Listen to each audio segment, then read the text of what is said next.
mainly created by angry, middle-aged white men who know exactly what they're doing. Funnily enough, on one of my development sites last week, there was a Union Jack flag put up, and I took it down instantly. In the wake of an Islamist terror attack, that he decides to have a go at middle-aged white men. Maybe the angry middle-aged white men are the ones that worked on minimum wage inside his hotel. I don't know. I think he's a champagne socialist and a coward. I think it's a dreadful thing to have said. How is he a coward? Well, I think the real issue is about radical Islamist extremism, and he doesn't have the balls to call it out for what it is. Breaking right now, growing backlash over Gary Neville's claim that middle-aged white men were responsible for the terror attack at the Manchester synagogue last week. And lots of people are giving a red card now to Sky Sports. I believe this is something which is going to become much, much bigger in the weeks and the months and the years to come. We've seen it with the Netflix boycott, now a Sky boycott. Because why on earth, by the way, are white middle-class men going to pay Sky to be abused by their lead pundit? As Paul Joseph Watson wrote, would be interesting to know how many middle-aged white men fund Gary Neville's £1 million a year Sky Sports contract, and how many will now cancel their subscriptions, given he blamed them after an attack by an Islamic terrorist literally called jihad. Former player Joey Barton, not the flex you think it is. That teabag, you little pompous champagne socialist gimp. Lincolnshire Mayor, Dame Andrea Jenkins. I don't really swear, but wanker comes to mind. The snaring by Gary Neville. He was happy for the white men to pay his wages and buy his merchandise. He is Gary Lineker Mark II. And Tommy Robinson says, vile commie. Gary Neville posts a video to his social media talking about the Islamic terror attack on Jews in Manchester, blames middle-aged white men, Brexit and the Union flag. And what planet are these champagne socialists on? And now a major name from the football world has joined the growing chorus of criticism against Gary Neville. Here's Simon Jordan speaking on TalkSport. In the wake of an Islamist terror attack, that he decides to have a go at middle-aged white men. Maybe the angry middle-aged white men are the ones that worked on minimum wage inside his hotel. I don't know. I think he's a champagne socialist and a coward. I think it's a dreadful thing to have said. How is he a coward? Well, I think the real issue is about radical Islamist extremism, and he doesn't have the balls to call it out for what it is, rather than suggest that people that are challenged in our country about what's happening, he's insulated from these things. He lives in a very rarefied world where his money and privilege has enabled him to live behind a gated environment, not have to worry about NHS appointments, not have to worry about people being attacked in the streets by immigrants that shouldn't be here in the first place.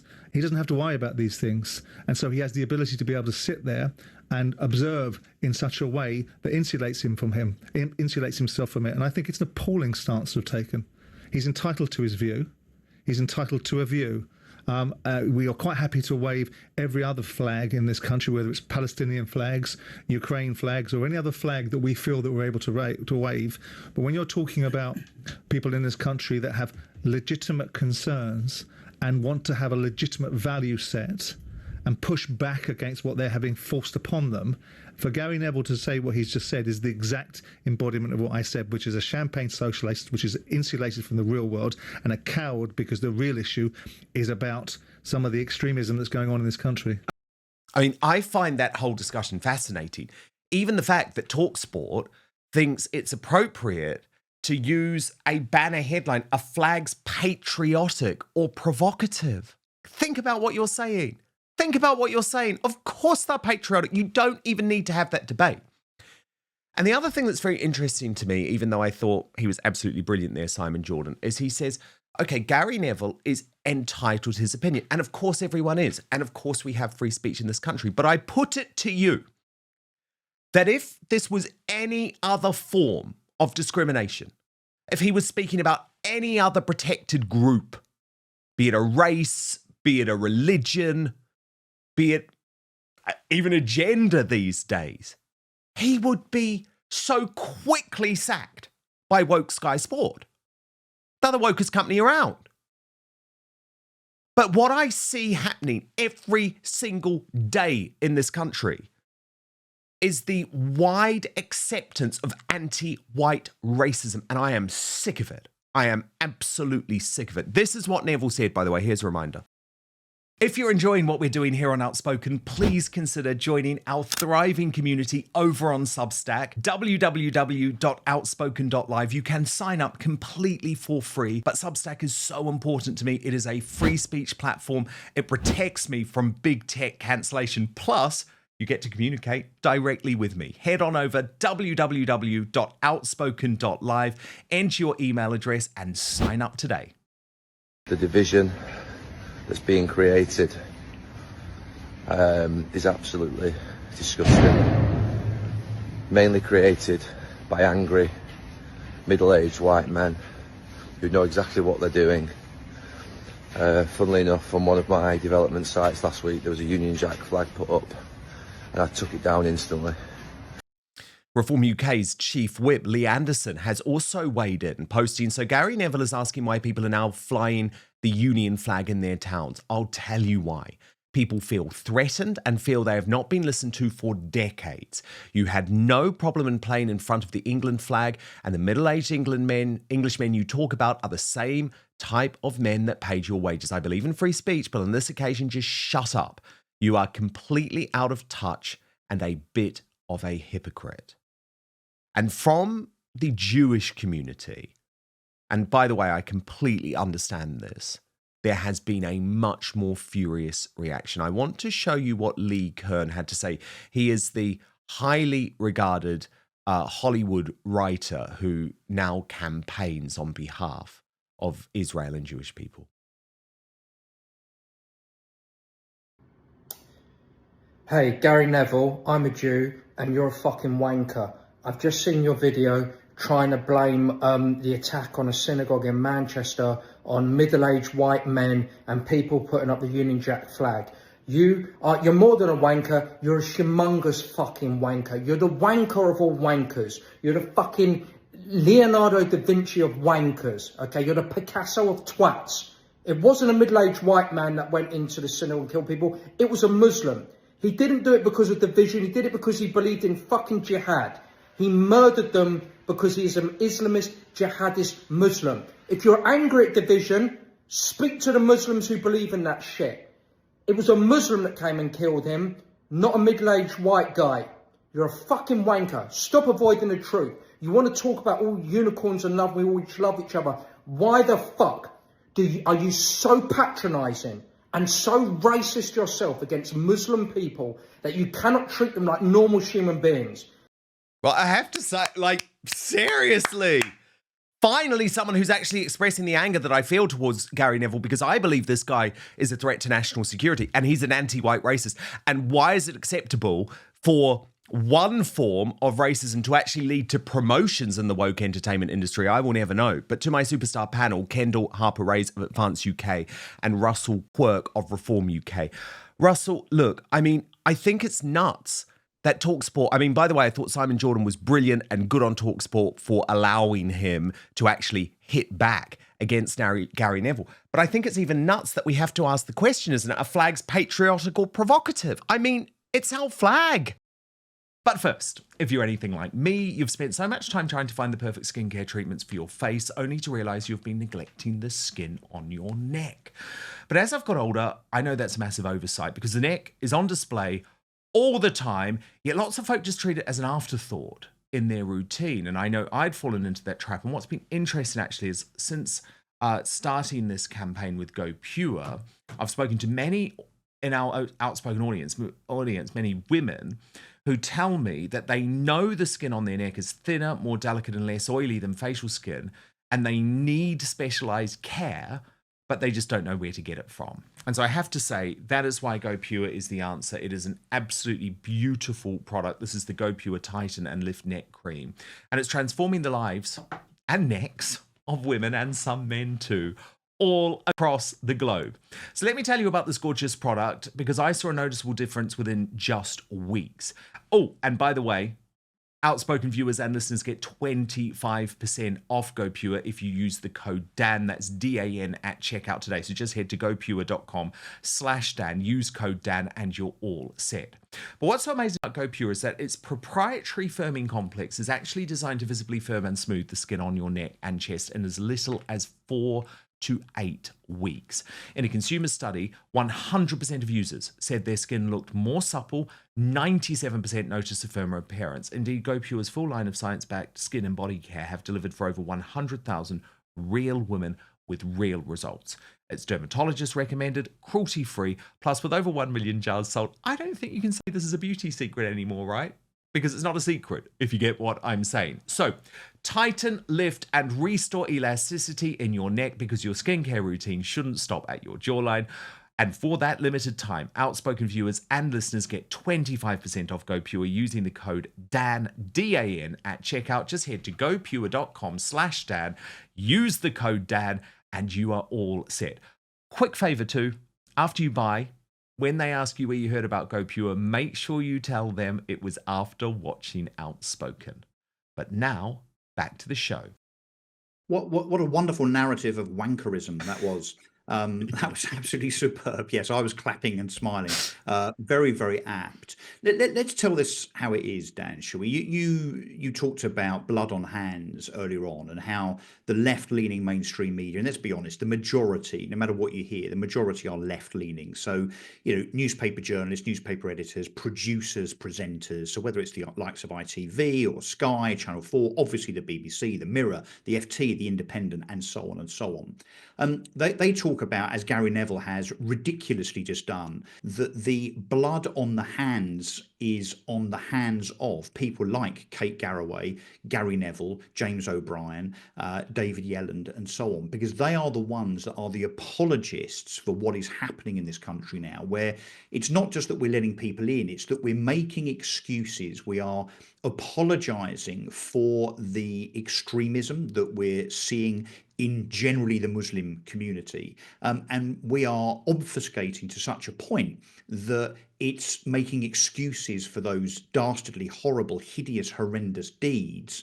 And of course, they are deflecting to people like me on the basis that, of course, if they admit that they are wrong in the fact that they have spent years now encouraging immigration and years making apologies for, all refugees are welcome and all of these people are fleeing persecution and so on, without really thinking about the implications in terms of, I'm afraid, the Muslim faith being generally more responsible for terrorism than any other religion or any other race, right? That's just a fact.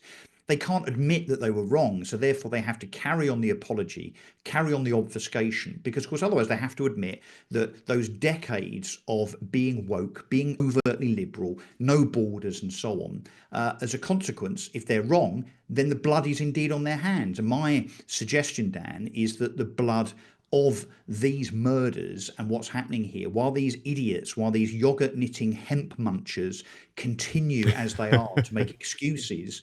No, seriously, I'm kind of, I'm being jocular and witty here about a very serious subject. But these idiots, they are empowering the rise of Islamism and terrorist attacks. They are. Look at the Green Because Party. they are ignoring the fact that it's happening. And somehow, I mean, as I say, I don't know anyone of my age or my colour, if you like, or my race that has stabbed anyone, blown anything up, or done anything by way of extremism, terrorism, or murder.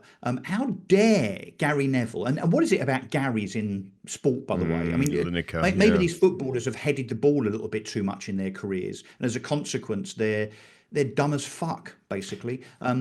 And look, so anyway, I object very, very strongly to Gary Neville. But at the same time, are we really taking any notice of him? He's a thick footballer, let's be honest. Yeah, well, I wish people weren't, but I think they are. And Kendall Harper-Ray's, I mean, for me, it's astonishing that he is just allowed to be so racist against white people and sexist against white men specifically without any type of pushback. Well, there's only one narrative they want to push, and it's the fact that multiculturalism works, diversity is our strength. Newsflash, it's not. what really, it wasn't surprising, but what did shock me is that there was no condemnation in his video for the perpetrator, what he believes in, why Totally. he done it. He literally just wanted to blame somebody, and that was white people. So if he'd have done that to somebody who was of a different race, there'd be uproar. Everyone would be kicking off saying it's racist. What's different about this? I mean, exactly. That is the huge problem, isn't it, Russell Quirk? Because I think Kendall's point is completely right. I mean, to think that you could see what had happened in Manchester last week. I was obviously on air, but I was totally livid and furious and devastated because, Russell, I'm thinking, oh my God, so many more could have died. Really, it was lucky that the police responded so quickly. And I know they ended up taking out at least one of the victims in the shooting of Jihad. But I mean, that could have been a really, really bad terror attack. Now, to see that and for your first public response to be anger at white people flying the Union Jack, honestly, I think you have to be infested with the woke mind virus. And again, I know that probably sounds as if I'm saying that in some type of jovial, jocular manner, but I'm also not. I think woke is the most dangerous force for Western society. No condemnation of the individual or indeed what we know he represents. The whole Kate Garraway thing earlier on that you showed in terms of, we don't really know what the motive is. Although, as Leo Kerr said, it's pretty obvious when, he shouts Allah Akbar and his name's Jihad. And we don't have to join the dots too quickly, do we? So, no condemnation. And look, no realization of what the problem is here. And that is why the problem continues. And also I kind of object. I am a free speech absolutist. I really am. To a massive extent. However, when people like Gary Lineker and Gary Neville use their platform that they have achieved through a sporting means to influence people in politics, I'm not sure that's right. I do hope that Sky Sports do the right thing here, because if they truly want to be neutral, bearing in mind that apparently there's all sorts of Ofcom rules, which you and I rehearsed on your show just a few days ago, surely Neville should be sacked, shouldn't he? Well, indeed. I mean, for me, this is all about hypocrisy, because you just know if some other group in society was responsible for a terror attack and then a major presenter came on air and said, no, it was this group in society that was responsible for it, they'd be sacked in a flash. They absolutely would be. And personally, I'm a free speech absolutist too. So it's not me saying that I think Gary Neville should be sacked, or that I think Ofcom should get involved, the Ofcomunists as I call them. But what I am saying is that absolutely white, middle-aged men need to start thinking very, very carefully if they want to continue supporting an organization like Sky and Sky Sports, and Sly News are a huge part of this organization too, that hates you, that hates everything you're about. Do you really want to keep handing them £100 a month plus? That's what I think people have to think about. And I think that's where there can be a power, because we have seen the power of these commercial boycotts. As I said, Elon Musk currently leading the charge against Netflix. Thank you so much for watching Dan Wootton Outspoken. Please click on my face just to the bottom left to subscribe to this brand new independent news source and turn on the notification bell so you'll be alerted to our brand new live shows, uncancelled interviews, and special royal episodes. Outspoken is also now available as a podcast, so you can listen to the show every weekday on the go, wherever you are.